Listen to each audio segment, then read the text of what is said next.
everybody for joining us and spending your Tuesday night learning about how to have less lawn. So I'm going to share a slideshow.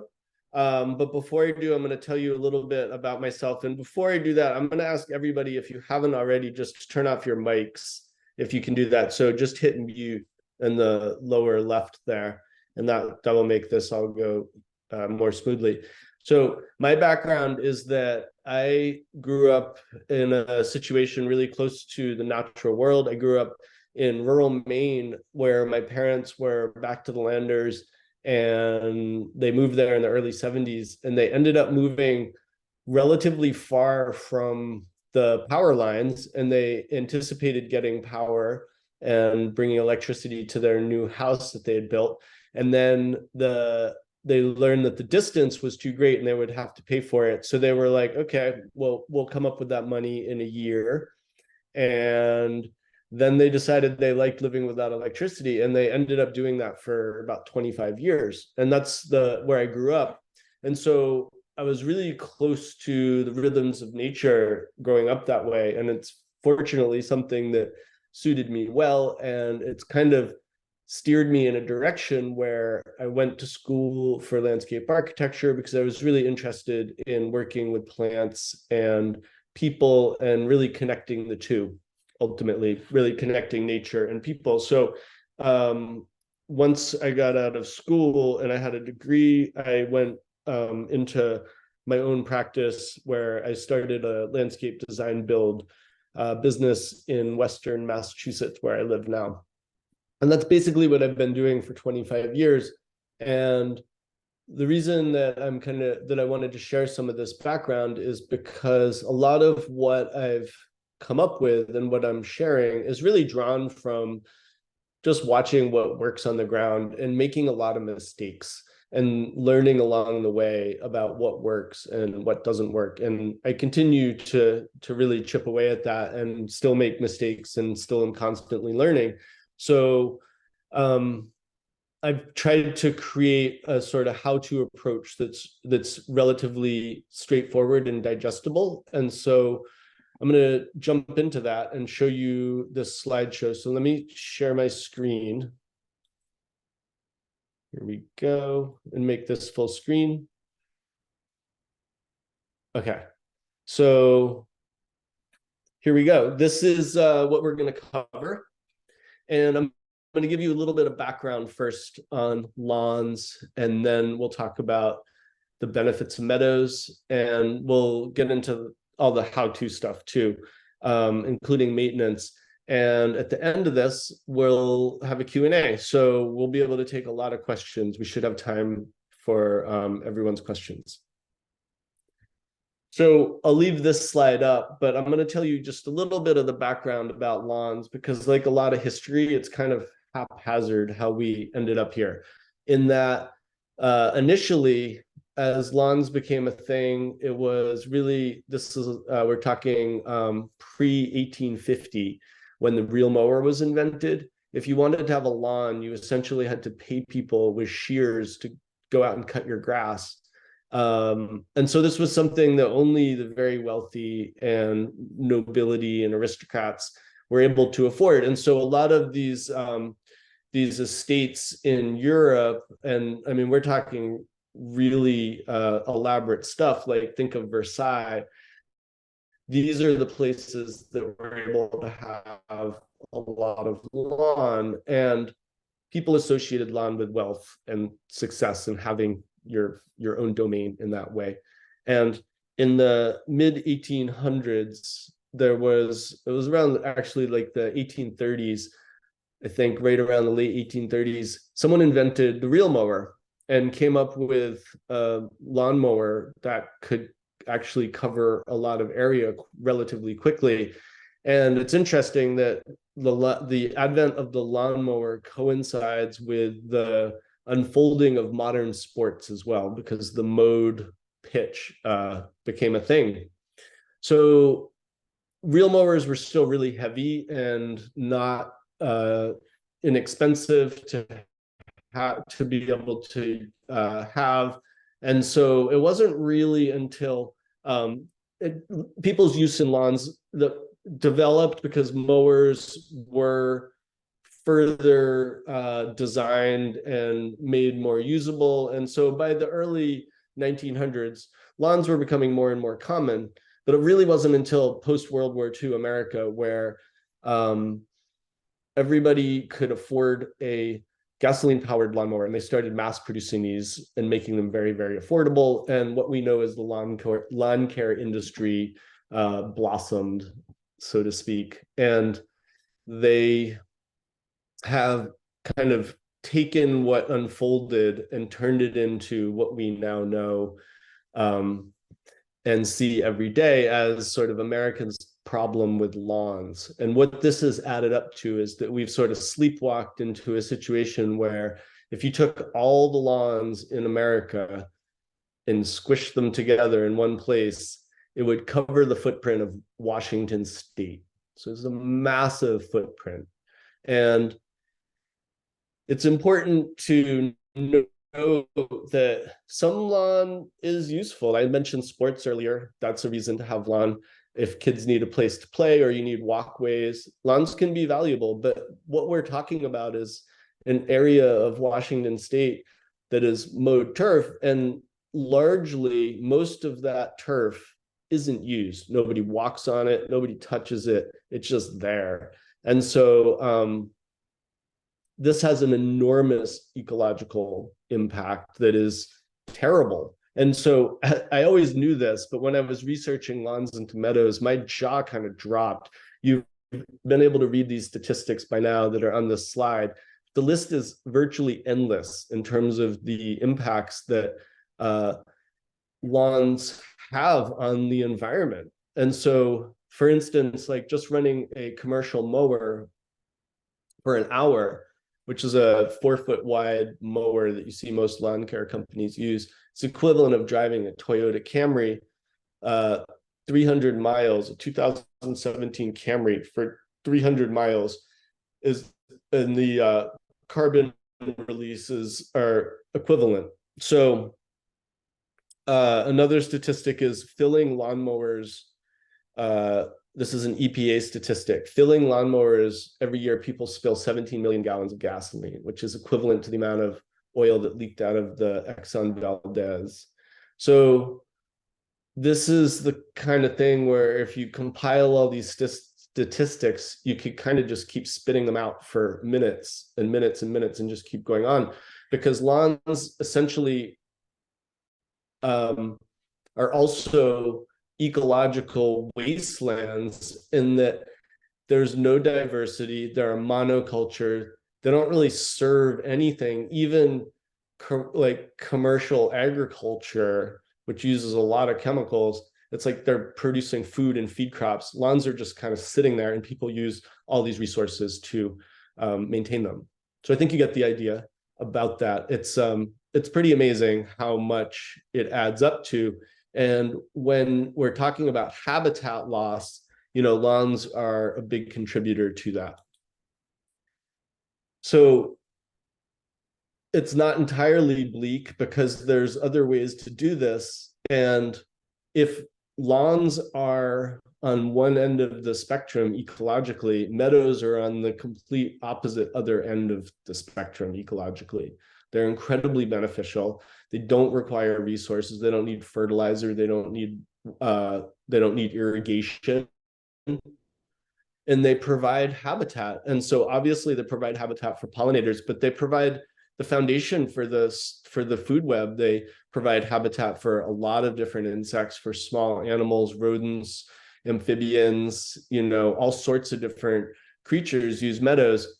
And a lot of them are small and form the foundation of the food web. So meadows are really important, and they are also able to sink carbon, which is something I'm going to talk a little bit more about.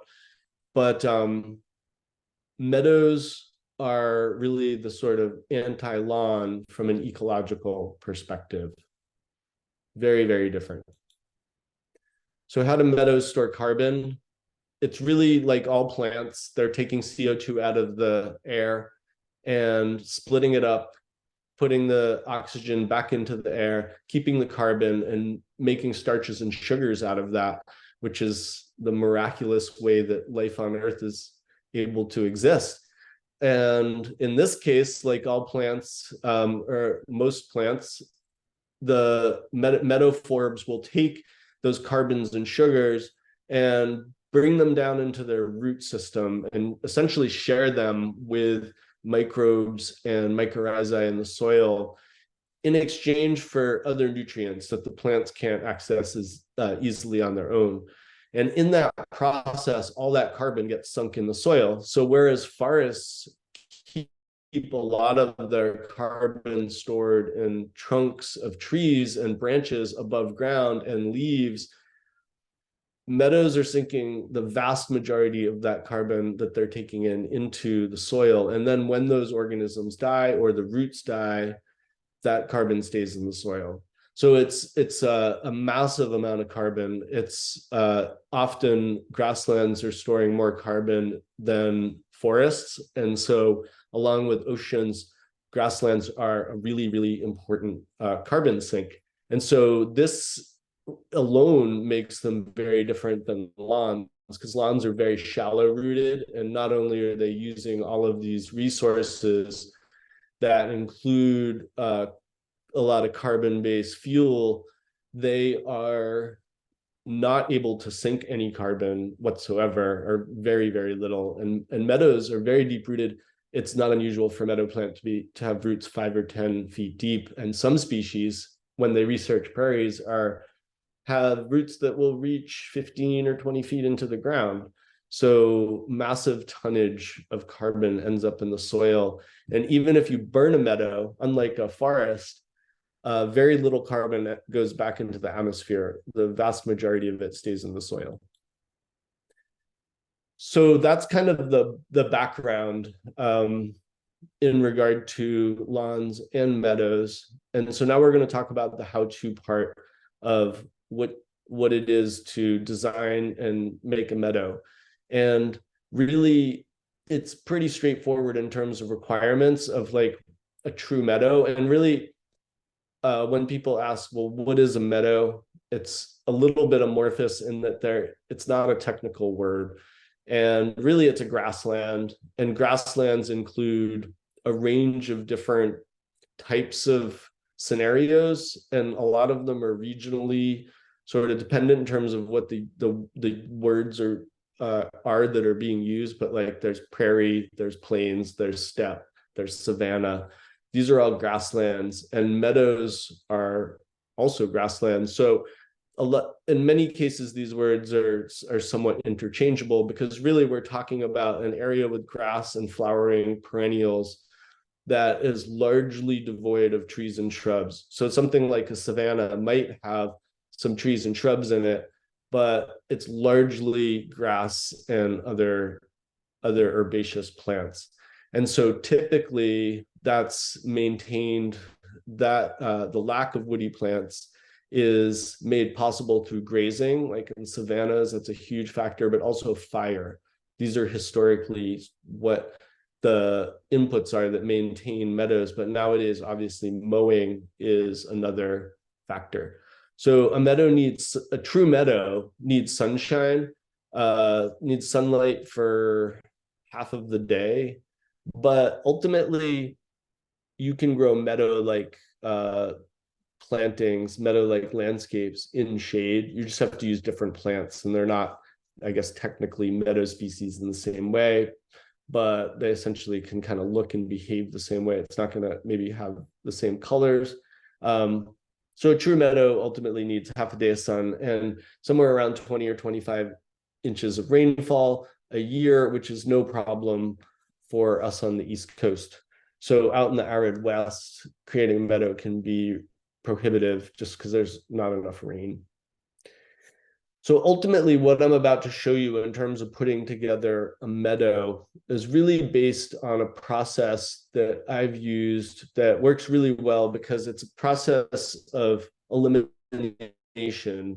It narrows down what species you can use, and it helps make it more possible to choose species, because when you're looking at all of the lists and possible species that you can use when you're creating a meadow, there's hundreds and hundreds and hundreds, and it's a lot of times overwhelming. And even if you've done this a lot of times, like I have, I use lists and I use prompts because there's so many plants to choose from.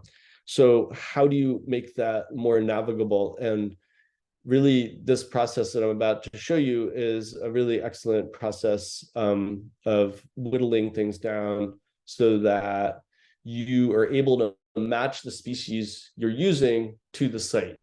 That's what this is all based on.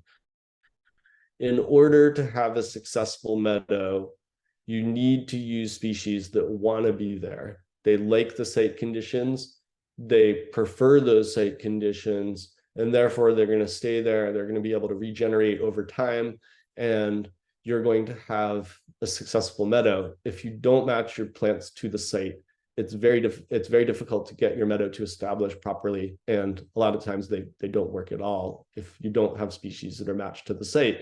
So the starting point is sort of a relatively basic one. For those of you who aren't familiar with this is the USDA climate zone map showing the zones in the United States by the coldest temperature of the coldest possible temperature that an area can reach in the winter. And that's the benchmark for a lot of plants' ability to survive past a certain point. If it gets too cold, plants will just die and then they're gone. So there's a cutoff point, and that's what this zone map is showing. So you want to figure out where you are located, what your climate zone is, and then you need to use plants that are in that climate zone or can tolerate that climate zone or colder. And then you want to look at what your soil type is. And this is a graphic from Lawns into Meadows showing 4 different types of soil. And the best way to figure out what type of soil you have is to go out there in your yard and with a shovel and dig some up and look at it and touch it and roll it, or manipulate it between your hands and see what it does. Does it stick together? Does it ball up? Is it loose? Does it fall apart? Is it really loose, like sand through your fingers? So there are all these different sort of clues that you can get just by going out and looking in your yard. And you want to understand what type of soil you have, because you want to match the species that you're choosing to that type of soil. So rather than change your yard so that you can have the exact species that you want, this is something where you're matching the plants to the existing site conditions. So this is one of the main features of ecological design and ecological gardening, is that it's not just all about us and what we want. That's a big part of it, because meadows need to be beautiful and they need to work for us as well. But we're trying to put something in the landscape that wants to be there, that can go, so to speak, on its own.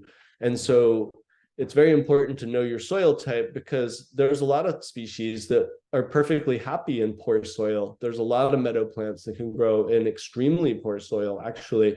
And if you look along the side of the road while you're driving in the summer, there's a lot of meadow species that are growing right on the shoulder, things like yarrow, black-eyed Susans, chicory. These are plants that can take essentially pollution and horribly compacted, salty soil. So there's no problem with having low quality soil. It's just important that the plants you choose are matched to it. You're also going to want to use native plants, and I don't always use native plants exclusively when I'm putting together gardens that are closer to houses, that are a little more domesticated. But when you're creating a meadow, you're essentially creating something that is a little bit wild. It's something that can regenerate on its own. And it's also meant to be a resource for the wildlife and pollinators in your area. And so if you use native plants, you can be sure that those plants are going to be of benefit to all those creatures around you, because native plants have been co-evolving with them for tens of thousands of years. But the other benefit of native plants is that they're really resilient. Because of that evolution in living in our regions for so long, they have become accustomed to the conditions and are really resilient. And so native plants are a way to also narrow down your choices, because if you're drawing from a wider range than just native plants, it's completely overwhelming. You're talking thousands and thousands of species. So native plants are going to be the most beneficial, and they're also going to be the most resilient in the long run. And then we start getting into some things that are starting to be more aesthetic considerations. For instance, making sure the plants are similar height. So it's not exclusively aesthetic, because if you mix the heights of plants, the taller plants will trump the shorter plants over time. And so that's a very practical reason to choose plants that are a similar height. But from an aesthetic perspective, if you don't have plants that are similar heights, then some of them won't be visible, or they'll be much harder to see. So if you have everything that's a similar height, growing at a similar height, then it makes it possible so that you can see what's there and you can enjoy it. And so usually I'm putting together meadows that are somewhere in the range of 3 to 4 feet tall. And there's really no one right way to do this, but that height's great for a couple of reasons. One is that if you go taller than that, once you start getting past 5 or 6 feet, it can be hard to see into the meadow. And also taller plants are a little bit more prone to flopping. But also that 3 to 4 foot range is good in the long run, because the height of a meadow, that once it's established, that height helps keep plants out that you don't want. Weeds, things like that. Woody plants can't grow up through 3 or 4 feet of meadow very easily, but they can grow up through 1 or 2 feet of meadow much more easily. So you can grow meadows that are shorter, but 3 to 4 feet is kind of a sweet spot for those reasons. And then you get to the part that I think a lot of people kind of want to jump to in the beginning, which is picking your blooms. And part of it is practical in that you want to create nectar and pollen for pollinators throughout the course of the year. And you can do that by spreading out the bloom times of the plants that you're using. But obviously, there's also an aesthetic factor, and you want to be able to see things blooming throughout the course of the year as well. And so I just want to mention, I think, many of you might be aware of this, but there's a huge range of pollinators that don't get as much attention. And so there are about 4,000 native bees in America, and most areas like Pennsylvania or Massachusetts, in the Northeast, there's somewhere around 400, 450 native bees in your given area. But there's also, there's moths, of course, and butterflies, but there's flies, and there's gnats, and there's beetles, and there's wasps, and there's hornets. And there are all these variations and all these different groups of insects. So these are all using these plants. And so if you can spread out the bloom times, you're really helping the life cycle of all these plants, or all these insects. So that's one really important reason to do that. But also, if you've gone through this process by now and you're picking your bloom times, it helps you further narrow things down, because you only need X amount of plants that bloom in June, July, August, etc. So this is another way to further whittle things down. And one resource that I want to mention as an aside that I use all the time is the website at Prairie Moon Nursery, which I think is prairiemoonnursery.com, but it's Prairie Moon Nursery.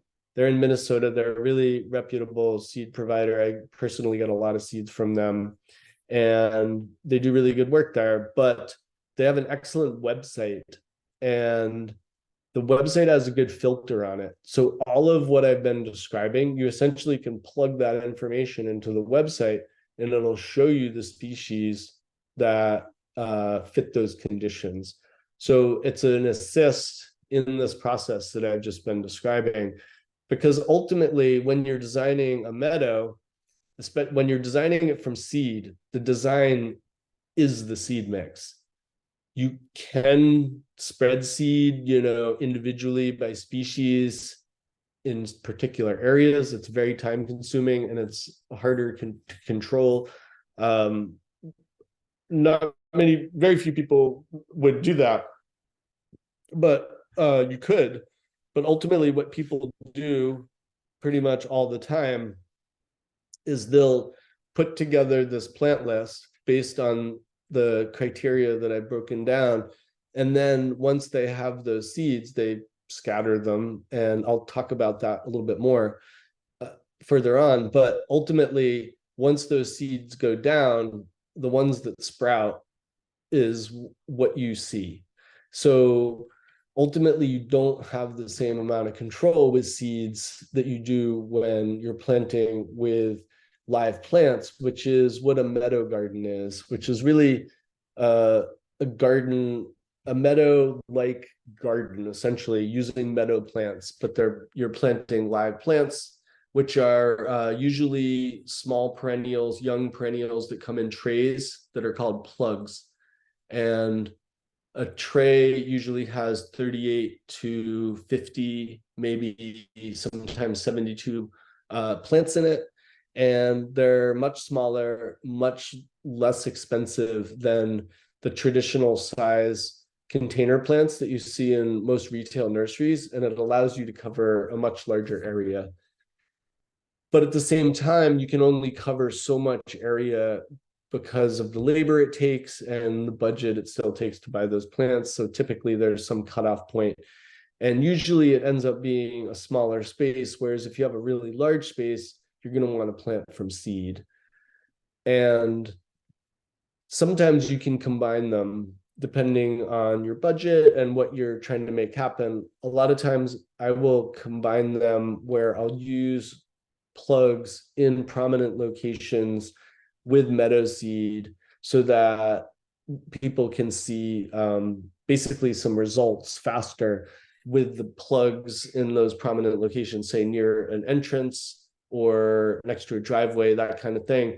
Because when you're planting from seed, when you're planting perennial meadow seed, it usually takes about 2 or 3 years before things really start showing up, and sometimes even 4 or 5 years. So it takes a little while, and ultimately that can seem like a really long time. So I'm going to talk a little bit more about some different ways to navigate that. But one of them is to add plugs in prominent spots. And when you're planting smaller areas, or you're planting an area that's really public and you can't have it sort of just sitting there for a couple of years before it really starts to pop, using live plants is a really good approach. When you're planting with live plants, it's really important to randomize the layout so it looks like a meadow. It doesn't look like a garden or something that's been designed by people. And so this is a diagram showing a layout of meadow species that I used in a meadow that was planted from plugs in a meadow garden. And you can see that it's essentially randomized. Ultimately, what I'll do is I'll lay out the plugs, and then if I see any patterns, I'll kind of move them around, but they're spaced on the ground relative to the size, the footprint of the plant. So it's very helpful to know the form of each plant, like what their habit is, how they like to grow. And that allows you to plant everything so that essentially they grow up shoulder to shoulder, which creates a living mulch, and that makes them gives them the capacity to keep weeds at bay. So it's really, really important that you do that, because any gaps that are in there is going to give weeds a leg up, and you don't want to do that. So it's better to plant more densely than not. And it's definitely important to try to get things to fill out as much as you can. And it's important to have a lot of grasses. Grasses are a very critical component of meadows.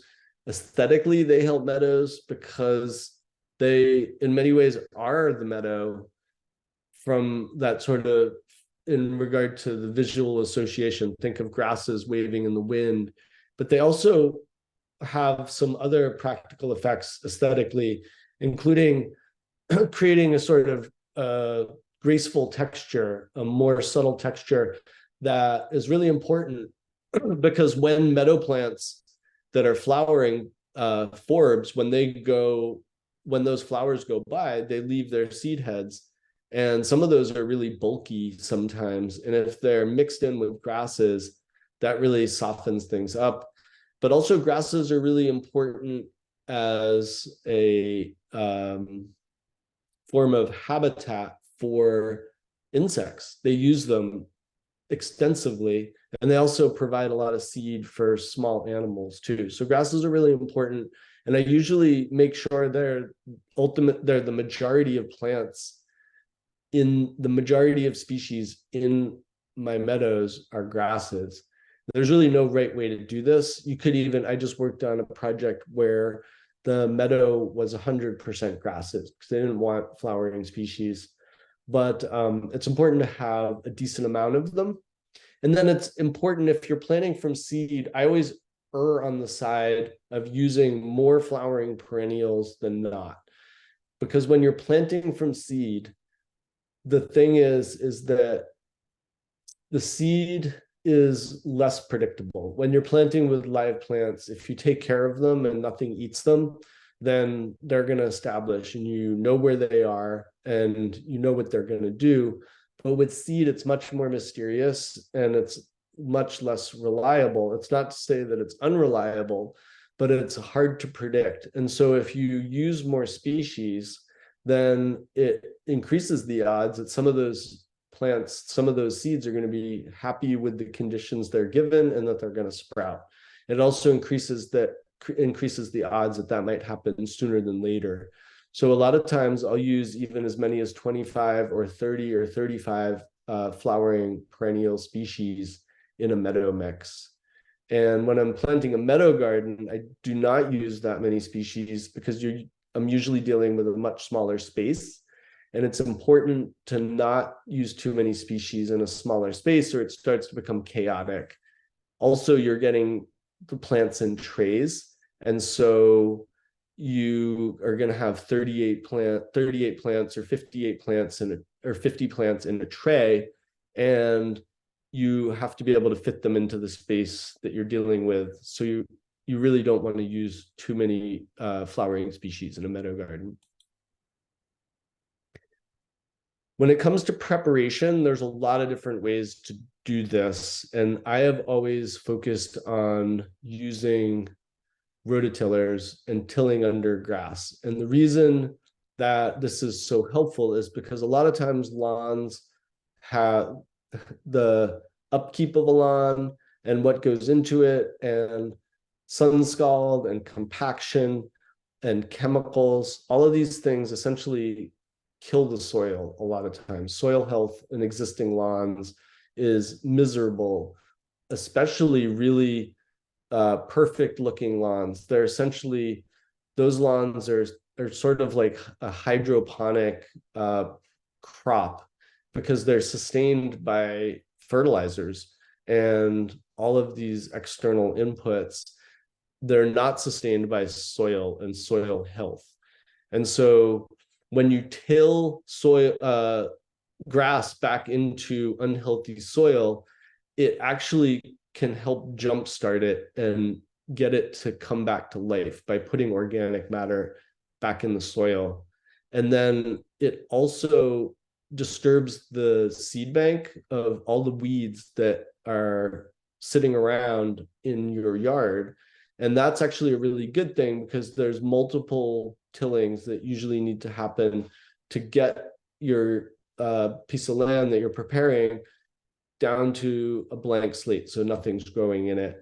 And what will happen is you'll till once and a lot of weed seeds will sprout, and then you'll till those under, those plants get killed, and that weed seed bank is eliminated. And so that's really, really helpful because it gives you more control over what happens next. And the plants that you're planting aren't going to be dealing with the pressure of weed competition in the same way.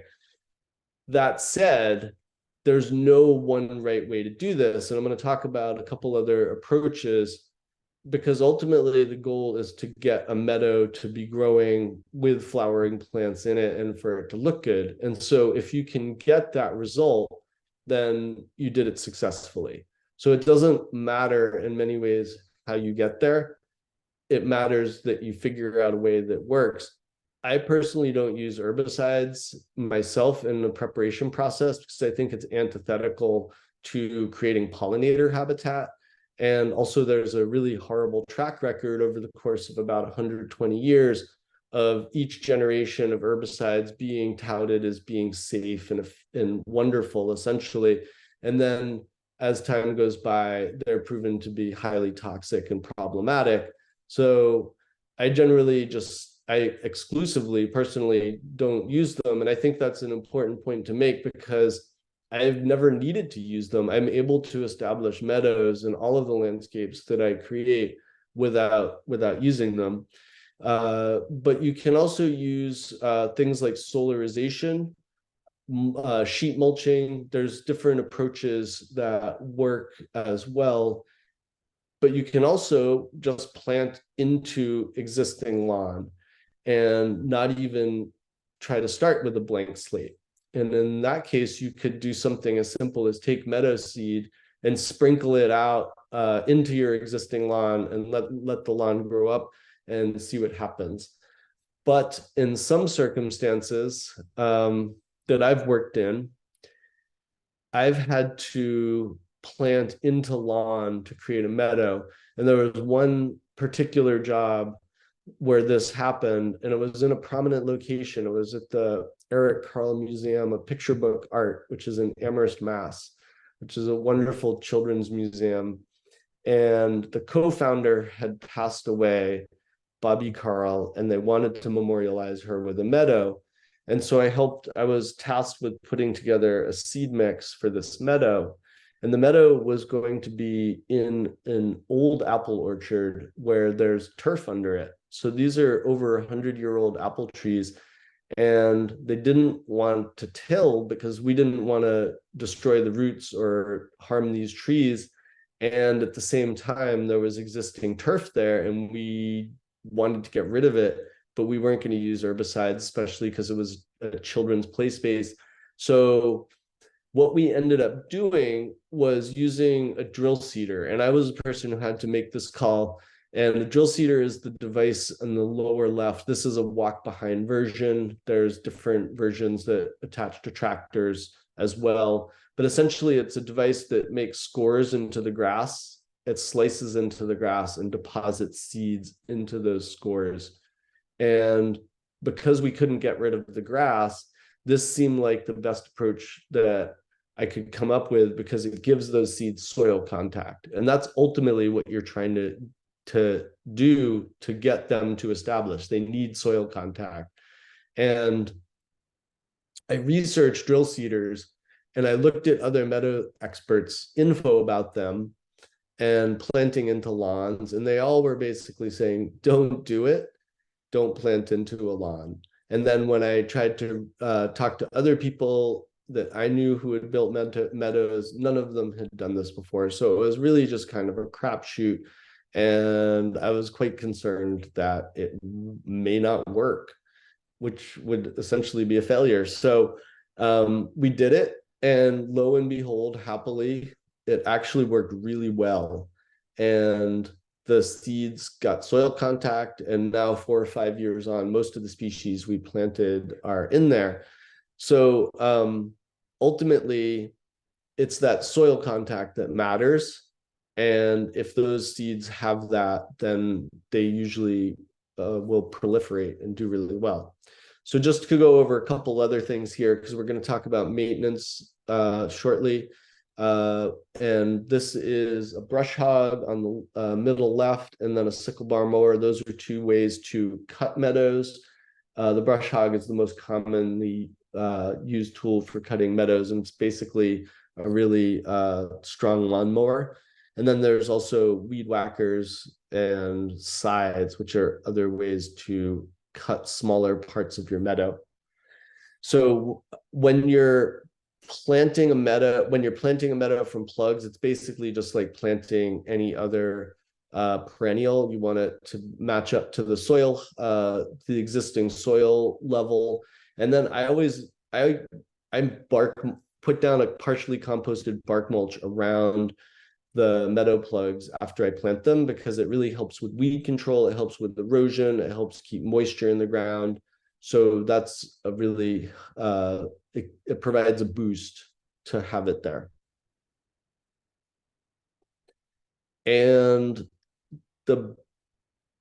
when you're seeding a meadow, it's very important to have a nurse crop. So if when you're using native perennial seeds, like I said earlier, it can take a really long time for them to establish sometimes.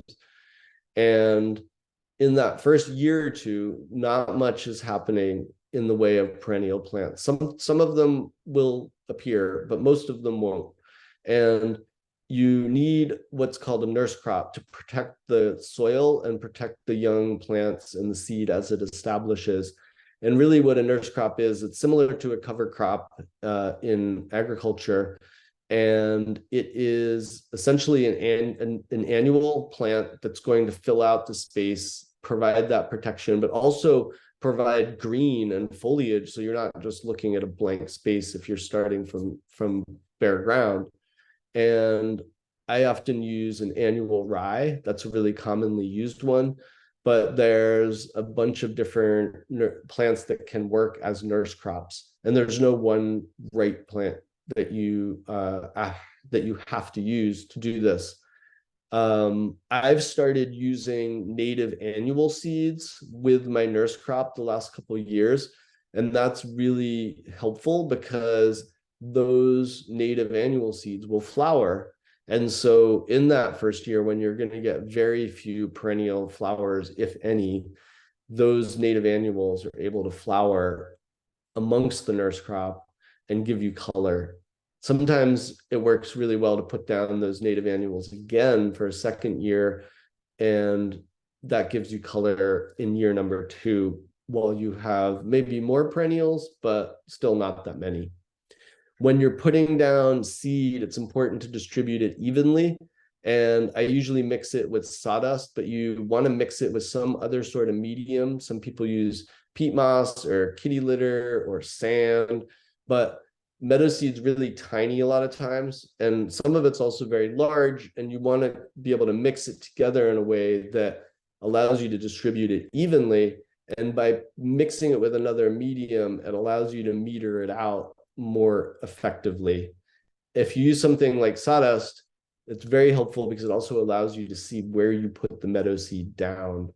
And I'll break up the area that I'm seeding into different sections, evenly sized sections, say 8 sections, and then I'll make 8 evenly sized piles of meadow seed mixed with sawdust. And that way it allows me to also meter things out so that I don't end up running out of meadow seed before I get the whole space seeded. And then we're talking about the best time to plant. And really, this time of year is the best time of year to plant meadow seed. A lot of perennial meadow seed needs to overwinter to be activated. It needs to be subjected to cold for a number of months to really be able to sprout. And that's not true with all meadow seeds, but many native perennial meadow seeds are like that. So this is the absolute best time of year to plant. But the second best time of year is spring, because even though some of those seeds won't sprout, a number of native meadow seeds still will sprout, and your meadow will begin to establish. But you don't want to plant in the summer because almost none of the seeds you put down are going to sprout, and weed seeds love to sprout in the summer. So you don't want to really plant them. And plugs you can plant pretty much any time of the year, but it's easier when there's moisture in the ground. So spring is the best time. There's little plants.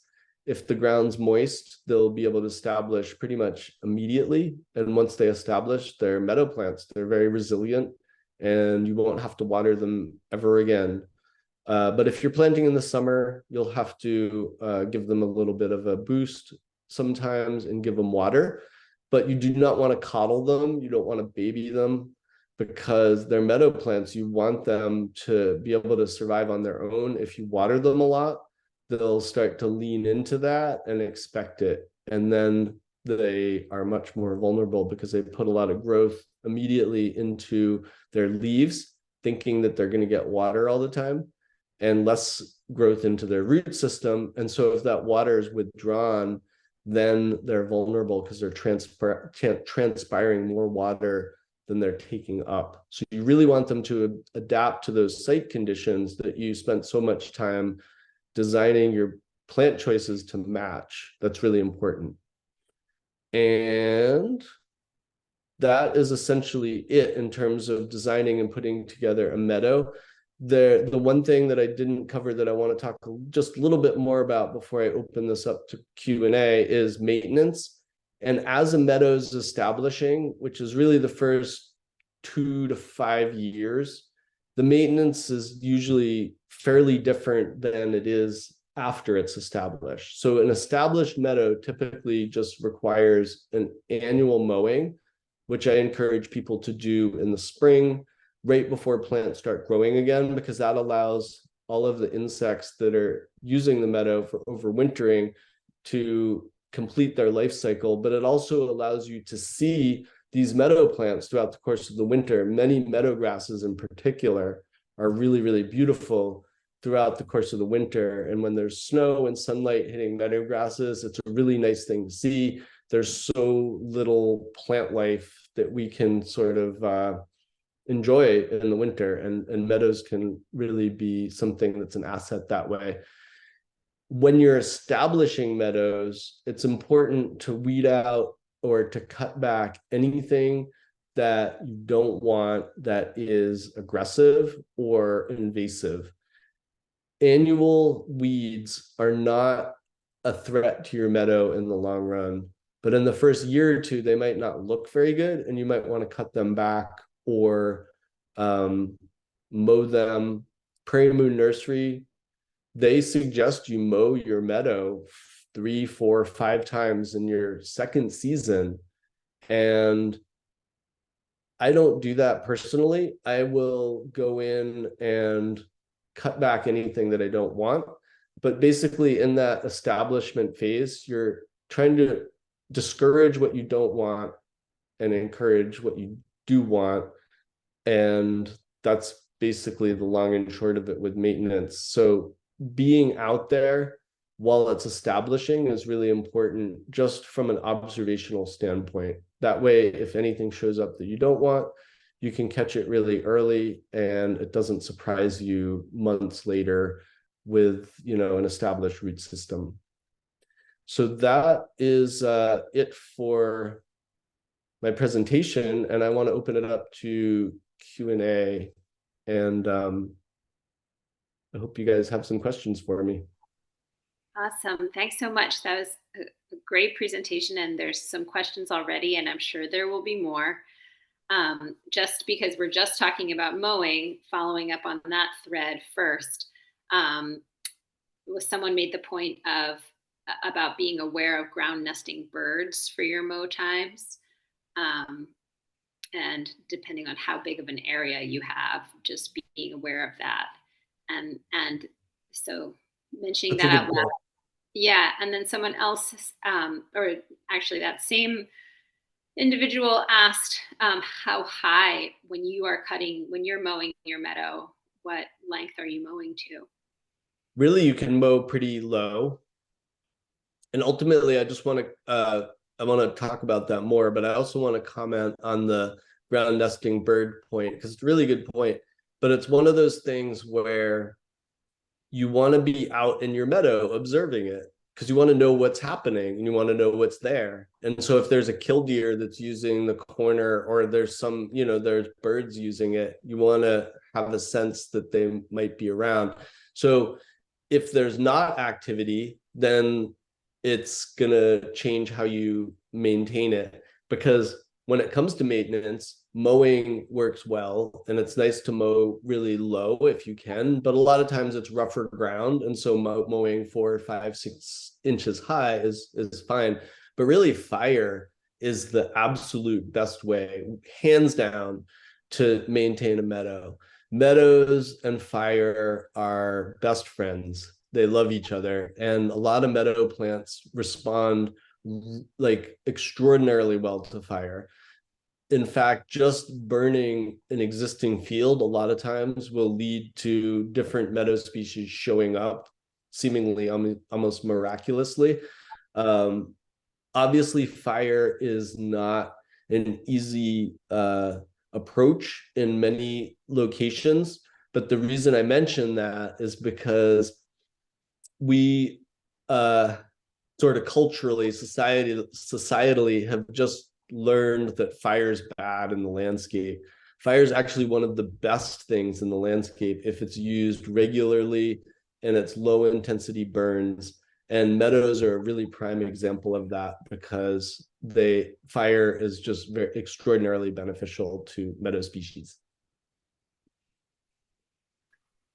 Cool. Still, sorry, Stephanie. I was going to say, still on that point, Joanne asked if it's possible in some places to have the fire department help with fire clearing, which I haven't heard of before, but it's an interesting question. It's a great question, because a lot of these sort of subjects need to be figured out locally in ways that there's no roadmap. It's just sort of like, hey, how do I do this responsibly? And are there people around me in my area who have done controlled burns in meadows before? Or is the fire department willing to be sort of an advisor or on standby or even help with it? So there's different approaches that kind of need to be figured out, because there is no roadmap.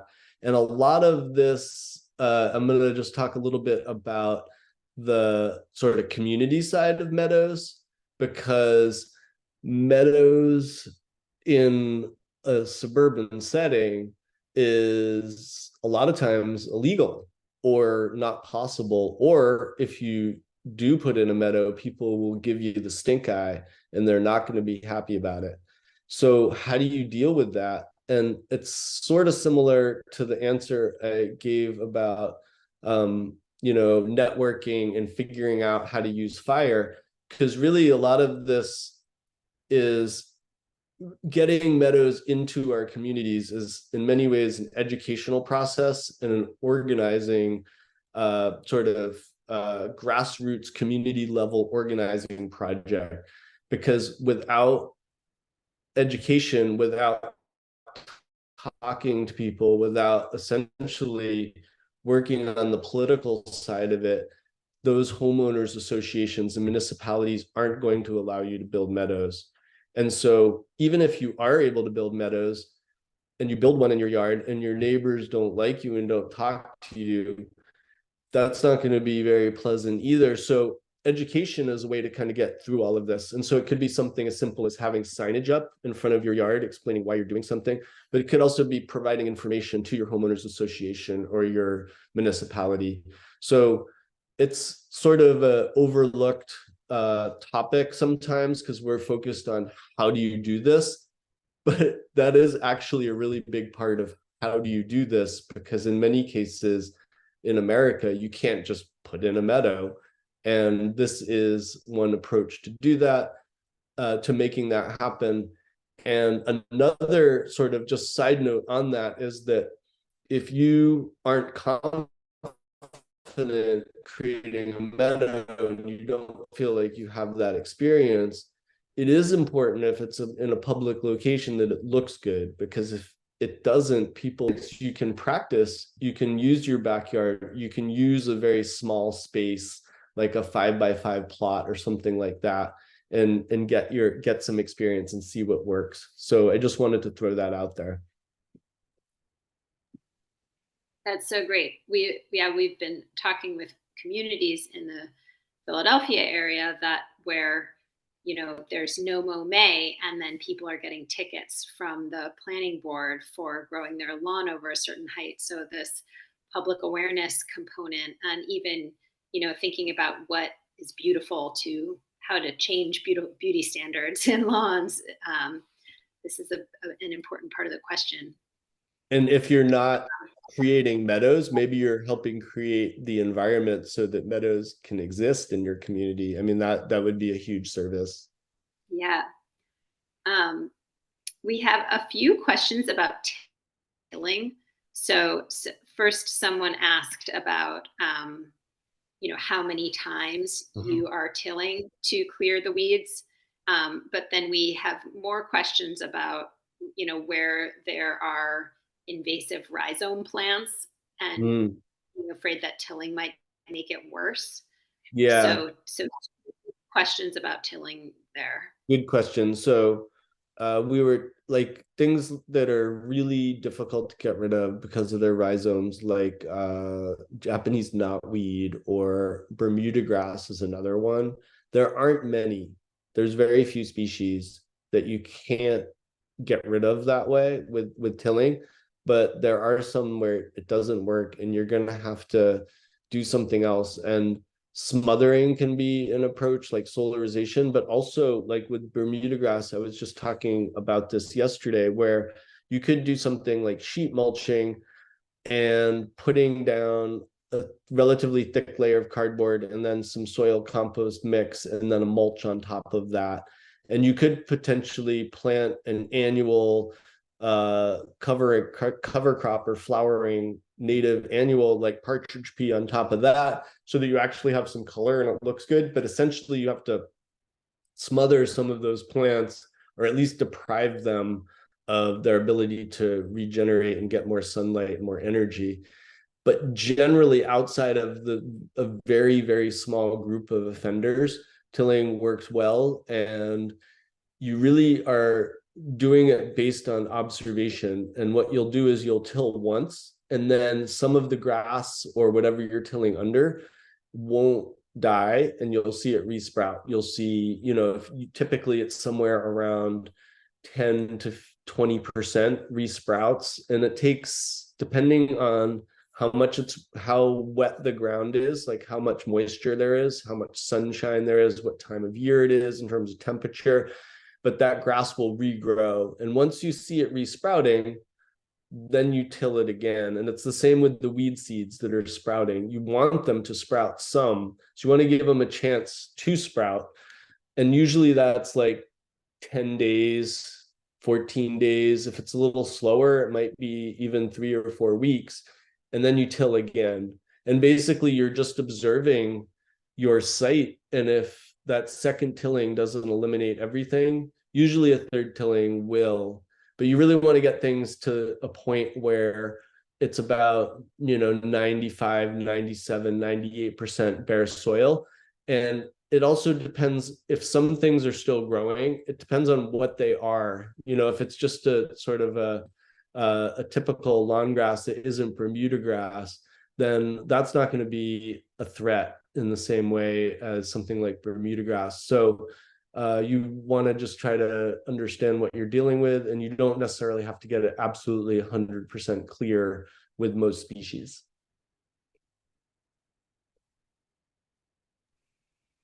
Awesome. We have a few questions. So you mentioned partridge pea. Yeah. And there's another question about other native annuals that you might use. Yeah, so that's one that I use a lot of. And I've actually been compiling a document that I'm pulling up here, that is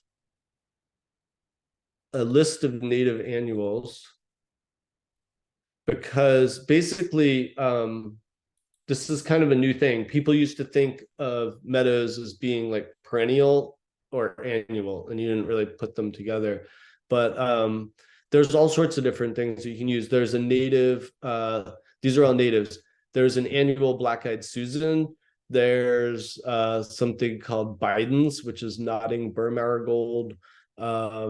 There's a Coreopsis that's annual, Coreopsis tinctoria. Origeron, which is fleabane. There's a native fleabane. If you have a wetter site, jewelweed is a wonderful annual. So a lot of these seeds are sold nowadays. Many of them are available through seed providers. So if you go online and you kind of poke around, you can find at least a handful of native annual seeds. And that's really all you need is like 4, 5, 6 species to mix in with your nurse crop, because annuals are much more reliable in the short term, of course, than perennials, because that's what they do. They're annuals. They pop and then they flower all year, and they behave really differently than perennials that way. So you don't need that many species. And really, you can get away with even just 1 or 2 or 3 species. That's why I've mentioned partridge pea again, because it's kind of a workhorse in that regard. It's a nitrogen fixer, it conditions soil, pollinators love it. A lot of times it reseeds for that second season when you want more color. So that's one that I lean on and use a lot.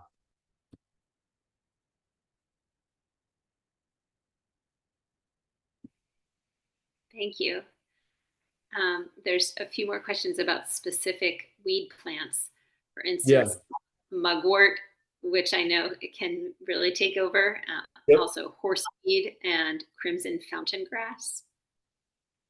Folks are wondering about I'm not as familiar with the other two by their common names, but I will mention, I definitely know mugwort well, and it's an issue in meadows for sure, because basically it creates a monoculture and it's very unattractive and it's very tall. Mugwort's actually a really like beneficial medicinal plant, so it has some value that way. But you don't really want it in your meadow. Mugwort only grows, its root system is actually very shallow, and you can dig it out, which is one way to get rid of it, but you can also smother it and use cardboard and sheet mulching to get rid of it that way over the course of a year or so. That usually will get rid of it, and that works well. And so probably for the other species you mentioned, including the grass, then that usually works really well. It's only a couple species, a very small number, like Japanese knotweed's one of them, where that smothering technique doesn't work, because really very few plants can go a year without getting sunlight and still live. Very, very few can pull that off. So the smothering approach works well, and the using the annual cover crop or an annual flowering plant on top of that, if you need some color or you need to make it look good, can be a good approach. Looking at the other one, horseweed, the scientific name is Erigeron canadensis. I don't know if you've heard of it by that name. Yeah, and actually, Okay. so it's an Origeron, and Right. I'm gonna look it up actually and see if I know And what the other plant, crimson fountain grass, there's actually a couple ones that have that common name that I see, which does show can be tricky to Yeah, use the common name sometimes. so horseweed isn't really an issue in the sense that it's an annual, and so I do recognize this. It's ugly, essentially. It doesn't pose a threat to the long-term health of your meadow, but it's a really common annual that shows up on its own when you're establishing meadows, and you can just cut it back. That's one example of a species that it works really well to just go through with a weed whacker and cut it back if it's only in select locations, or if you have a lot of it and your meadow is still in its first or second year, or really the second season, especially because in that first season, hopefully you have a nice cover crop. You can just mow the whole thing down and get rid of it that way. Thanks. There's someone saying that they really admire the garden you created for the Hungry Ghost in Northampton. I don't know if you want to talk about that garden at all. So there's a garden, sure. It's a garden that I create. I often have, over the last 6 or 7 years, I've worked on public projects that I've helped spearhead that are community driven, really. So the funding, the labor, everything's coming through direct community support, not grants, just direct fundraising and volunteerism. And one of the gardens that I organized like that is a garden in Northampton, Mass, which is in front of a bakery, which used to be lawn. So this was just a triangle of lawn space, maybe 120 feet on one side by 30 feet, or maybe by 50 feet on the other side, decent sized space. And I designed a garden there that is a medicinal demonstration garden. Every plant that is in it is used in Native American, Western European, or Chinese traditional medicine. And one of the really fascinating things about this project was that those plants attracted an amazing amount of pollinators in a way that was not an objective. And it was really, really fascinating to see how many pollinators showed up, including most of them were native pollinators. And this is in an urban setting. And so it was amazing to see that they appeared, and who knows where they came from, but there they were. So this is a garden that a lot of people really enjoy, and it provides a lot of color throughout the year, and is just a public space that anyone can use at any point in time. So while I love doing the work that I do, I'm only able to design gardens for, a family or, one residence at a time. And it's really fun to do these public projects. On Awesome. the subject of, oh, sorry, Stephanie, keep talking over you. Projects like that, similarly, someone was asking about if you have any other examples of small yards, and particularly about if you had recommended plant selections for like a small lawn area and turning it into a meadow environment. Yeah. So I always try to point people to using plants which I would categorize kind of as workhorse plants. They're plants that are really tried and true, and that you see in a lot of meadow mixes. You see a lot of different meadow designers using them, and they're plants like echinacea, like black-eyed Susan, like anise hyssop. These are plants that I actually list a bunch of them in my book, because they work really reliably and they work really well. And so another plant like that is the grass little blue stem, and also switchgrass. I use a lot of little blue stem because it can take drought. It can take, as long as the soil is really well drained, it tends to be happy. And it also stays upright through the winter pretty easily, unless there's a really heavy wet snow or an ice storm. It'll stay up all winter long until the spring, and it's really beautiful grass. And so you get to see that year round. So there's certain species that are just reliable and work. And I always, in a small space, err in that direction, unless you have more experience with different plant species. And if you do, then you can really get creative, and you can ultimately put together any sort of combination that you think will match the site conditions of the space you're dealing with.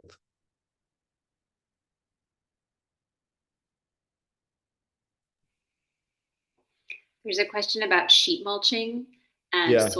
soil microbe health, and wondering if there's any concerns there.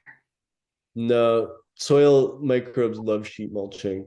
The one concern would be that cardboard is not as wonderful as you would think, because there's formaldehyde in it to keep it from being eaten by mycelium if it gets moist. And then there's also stuff in the inks and things like that but it disperses into the soil and the formaldehyde disappears or is broken down. And then, it's something that it would be interesting to have someone actually research it, but the negative impact of the cardboard is very minimal compared to the benefit of sheet mulching. And sheet mulching, in my experiences, always brings up the quality of soil health like very visibly. So it's very reliable in that way.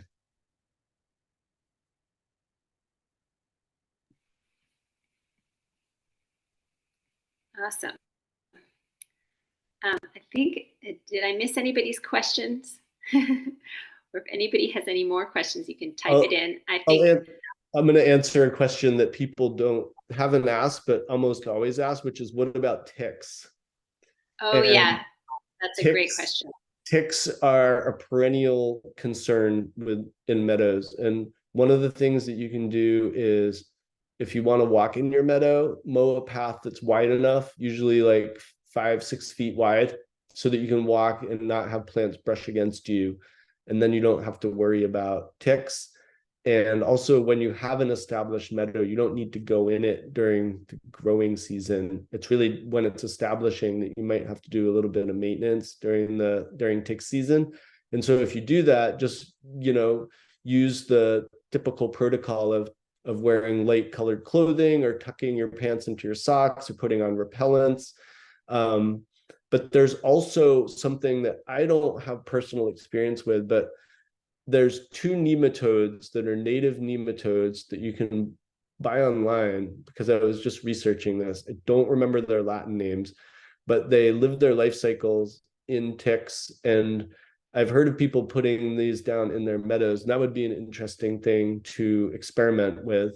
And just as an aside, when it comes to ticks in meadows, woodlands actually carry far more ticks than meadows, but the association most people have is ticks and meadows are sort of hand in hand. Thanks for mentioning that. I know that is often a concern. Someone had asked earlier on, and I had missed it. When you do mow the meadow, when you knock it down once a year in the spring, what happens to the debris? Do you leave it, or do you put it in a compost? Or you leave it, and ultimately it breaks down on its own. And a sickle bar mower is nice because it just cuts stuff and drops it, and then it just kind of breaks down more easily that way. But also a brush hog, it'll chew things up, but it essentially over the course of the growing season breaks down. Great. And then the individual interested in the crimson fountain grass was talking about deadheading the seeds and the timing of that. So I don't know. Yeah, you don't need to deadhead seeds in a meadow. Like in a meadow garden, maybe you would want to for aesthetic reasons, but ultimately the goal really is to leave the seed heads on as much as possible, because they're going to provide food for a lot of different birds and small animals. And over the course of the winter, that's one of the main reasons to leave a meadow standing and not mow it in the fall, is because all of those seeds get eaten, but also that's how the meadow, these species get spread. And so really you're talking about creating something that's regenerative, and those seeds are an enormous part of that in terms of the meadow spreading, but also the meadow being able to self-seed and replicate over time so that it can actually be truly regenerative. Awesome, thank you. So for invasive plants, someone's pointing out that the plant should be mowed or harvested before setting seed, or the seeds should be removed. So if there's an invasive plant that has a seed head, you want to get to that seed Absolutely. before it flowers. That's a big distinction, and a very important one, because yes, if you see a species show up that's invasive you don't want, or if it's an annual that might be harmless but ugly, you want to cut it before it goes to seed. Absolutely. And that's part of the whole point of when I say sort of discourage what you don't want, that would be sort of exhibit A. Yeah. Awesome. Well, thank you so much. I'll mention for folks who are seeking CEU credits, we're going to send out an email tomorrow with and that you can reply to if you are seeking CEU credits, and we'll send you a link to a short quiz that you'll take, and then we will be able to submit your name for credits. So look for that email tomorrow. Owen, thanks so much for being part of our program and for all of the good work that you do. I will just also paste a link in the chat to the upcoming programs that we have. Next Tuesday night, we have Ryan Drake, who is the Natural Areas Manager at the Morris Arboretum and Gardens, and he's going to be talking about the visits that he makes to local reference communities when thinking about what plants to cultivate in the Morris Arboretum and Gardens meadows that he manages. After that, the next week we have Lucy Dinsmore, who is also a former employee, a former horticulturist at the Morris Arboretum and Gardens, and now she has her own private practice, and she does lawn conversion projects, and she's going to be presenting 3 different projects that she's working on that have different site conditions, and how she prepared the ground and the plants that she chose based on those different site conditions.